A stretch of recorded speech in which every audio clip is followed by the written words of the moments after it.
Capítulo 6, Uranografia Geral, 6.9, a Via Láctea. 32. Pelas belas noites estreladas e sem luar, toda a gente ha contemplado essa faixa esbranquiçada que atravessa o céu de uma extremidade à outra e que os antigos cognominavam de Via Láctea por motivo da sua aparência leitosa. Quem teve oportunidade já de estar no interior, num sítio, longe da cidade, na noite escura, tem sempre aquele clarão, aquele veio, e até mesmo fotos que a gente vê de uma noite bem escura, com aquele veião esbranquiçado. Ali é um berçário de estrelas, de terra, de planetas infinitos. Ou um berçário, melhor dizendo, uma morada, né? E berçário seria onde estavam se formando. Aliás, também se formam. Esse clarão difuso a olho do telescópio o tem longamente explorado nos modernos tempos. Essa estrada de poeira de ouro, esse regato de leite da mitologia antiga, se transformou num vasto campo de desconhecidas maravilhas. As pesquisas dos observadores conduziram ao conhecimento da sua natureza e revelaram que, ali, onde o olhar errante apenas percebia uma fraca luminosidade, há milhões de sóis, mais luminosos e mais importantes do que o que nos clareia a Terra. Então nós temos, nesse vasto Via Láctea, milhões e milhões de sóis, cada um deles com a sua família planetária.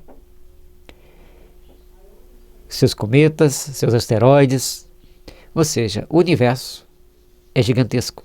Só a Via Láctea. Imagine as outras galáxias. 33.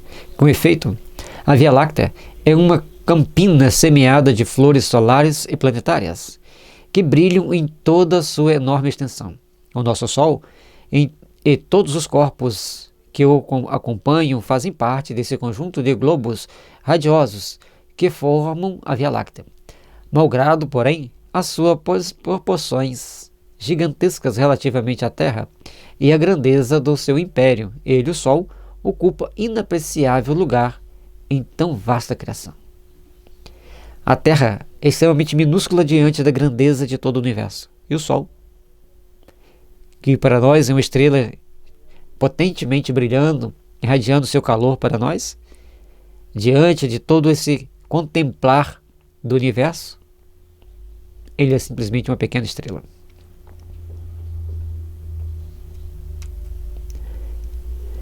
Podem contar-se por uma trintena de milhões de sóis, que à sua semelhança gravitam nessa imensa região, afastados uns dos outros por mais de 100 mil vezes o raio da órbita terrestre. E aí a gente vai observando que, observando as devidas proporções, somos um grãozinho de areia no universo. Nosso Sol é uma estrela muito pequena, assim como sua família de planetas, que a eles são subordinados, são muito insignificantes diante de tantas e tantas grandezas que existem no universo. E a nossa Terra é um dos planetas menos evoluídos, eticamente, moralmente, porque ainda não deixamos o germe do sentimento cristão brotar em nosso coração. Tem essa observação 44 aqui do Allan Kardec, que diz o seguinte: mais de 3 trilhões e 400 bilhões de léguas é a extensão da órbita da Terra. E uma légua é 4,428 quilômetros. Então, multipliquemos isso aí, são mais de 12 trilhões de quilômetros entre a Terra e o Sol. E todos são separados por vários e vários desses ali. 34. Por esse cálculo aproximativo, se pode julgar da extensão de tal região sideral e da relação que existe entre o nosso sistema planetário e a universalidade dos sistemas que o ocupam. Pode-se igualmente julgar da exiguidade do domínio solar e, a fortiori, do nada, que é a nossa pequenina Terra, que seria, então, se considerasse os seres que a povoam. Então a Terra tem uma dimensão exígua diante de toda essa universalidade. E por isso, nós temos que entender também que, como nós estamos posicionados numa parte extrema, bem externa da galáxia, nós também somos bem menos evoluídos do que quem está lá mais para dentro, que os planetas são mais velhos. A vida começou-se muito antes daqui na Terra. Precisamos nos melhorar muito para conquistar o direito de ficar na Terra e, quiçá, podermos excursionar em algum planeta mais evoluído.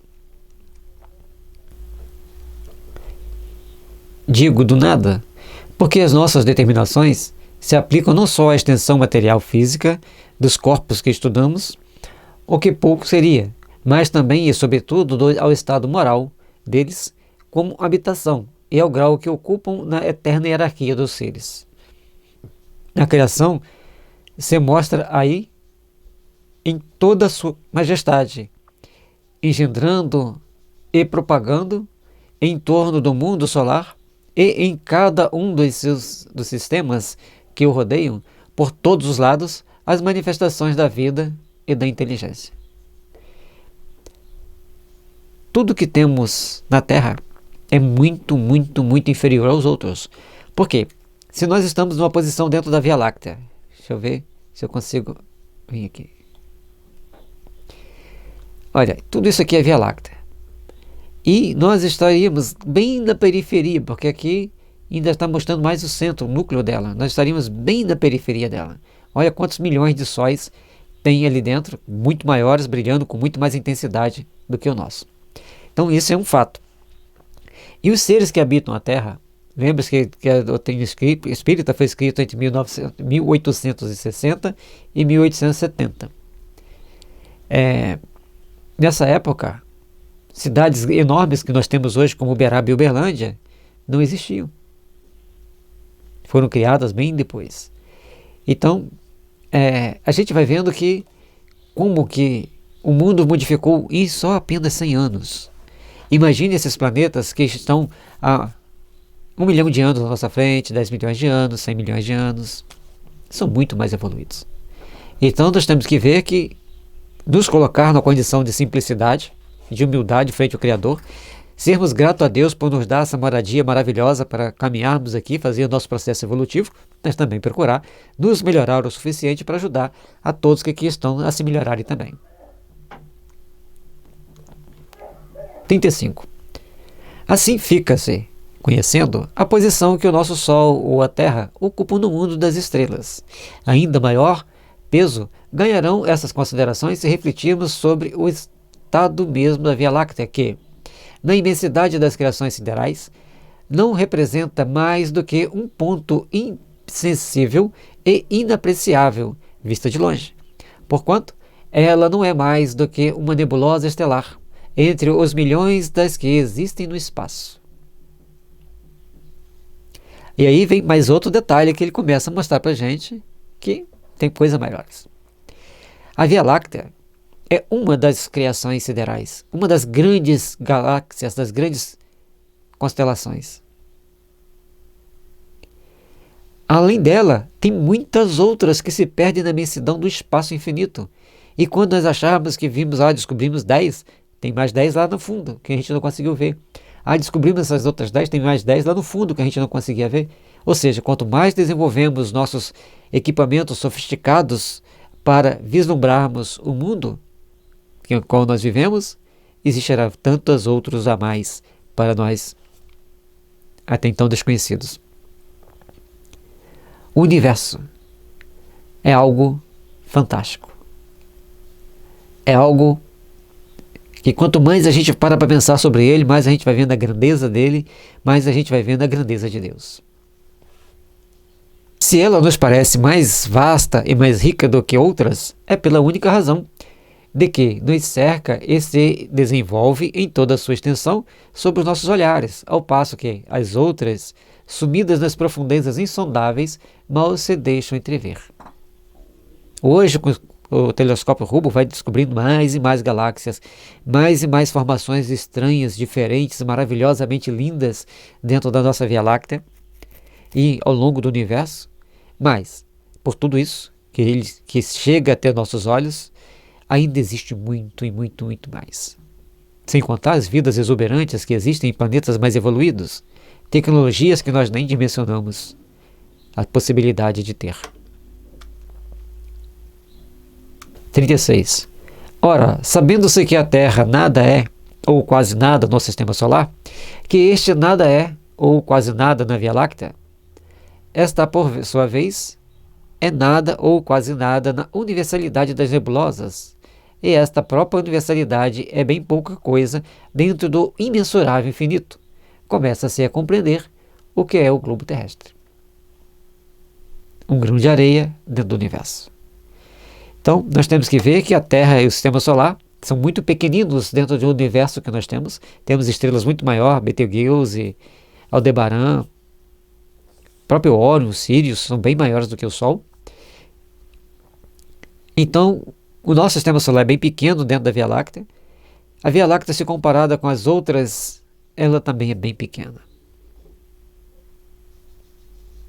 Ainda tem uma universalidade de nebulosas criando vidas constantemente.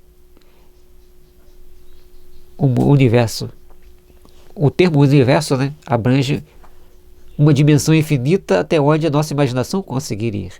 Não force muito a sua imaginação. Vai até onde der conta. Onde não der, aceite e siga dali para frente. Porque estudar a Gênese, estudar a astrofísica é algo maravilhoso e encantador, mas deixa a gente assim, mas e o que mais tem ali?